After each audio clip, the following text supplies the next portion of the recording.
The story behind Making Literature Matter actually begins with thinking about ideas for books and what kind of book instructors seem to need. Most literature anthologies, even today, designed for the college and high school markets, present a whole bunch of literary works, and they sort of say, you go ahead and make some connections between them, figure them out on your own. But we sort of make those connections for you and invite you to make certain comparisons, and we think it leads to more ideas that students can put into writing. There wasn't a lot out there about how to write about literature, and particularly how to do the kinds of essays that in composition courses using literature and in regular literature courses, instructors often want their students to be able to produce. And those are essays that are essentially argumentative in nature. Part one of the book is a lot of instruction on close reading of literature, but also on how to write arguments about literature.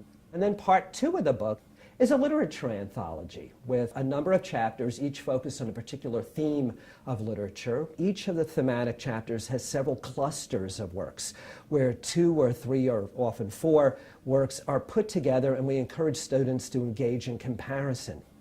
And within each chapter, there's a special cluster called an In the News cluster, which we've added for this edition. What each In the News cluster does is it takes a literary work and it accompanies that work with present-day news items, reports from newspapers and magazines that carry out the implications of that literary work, that relate it to something that's been in the news. So, for example, with Tim O'Brien's famous, much-loved short story, The Things They Carried, which is set during the Vietnam War, we have in the news cluster an op-ed column written by a mother whose son was going off to the war in Iraq. And she explicitly refers to Tim O'Brien's story, and she thinks about what sorts of things can she give him so that he can carry them with him off to war. And so students will immediately see, I think, gosh, Tim O'Brien's story has implications that resonate right down to present time.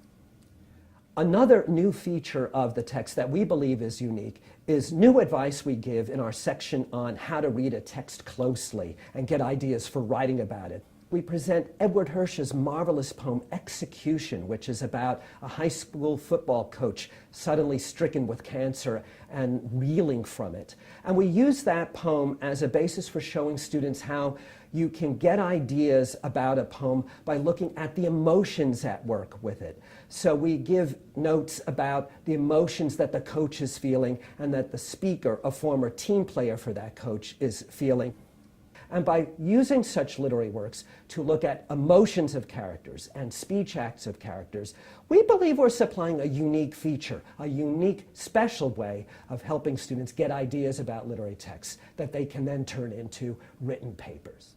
We have now a new section that's part of the literature anthology where we have several pictures. It's a color plate section. For each picture, we have a poem, and the student is invited to compare the poem to the picture.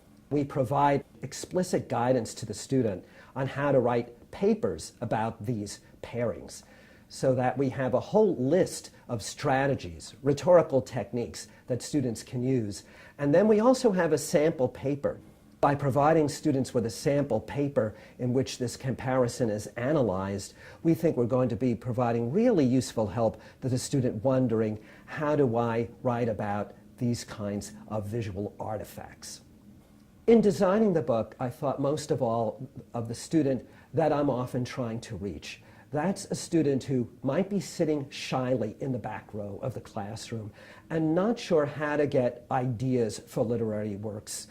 I think that student will respond well to our advice, to our guidance, to our invitation to experience the pleasures of a variety of literary works in juxtaposition.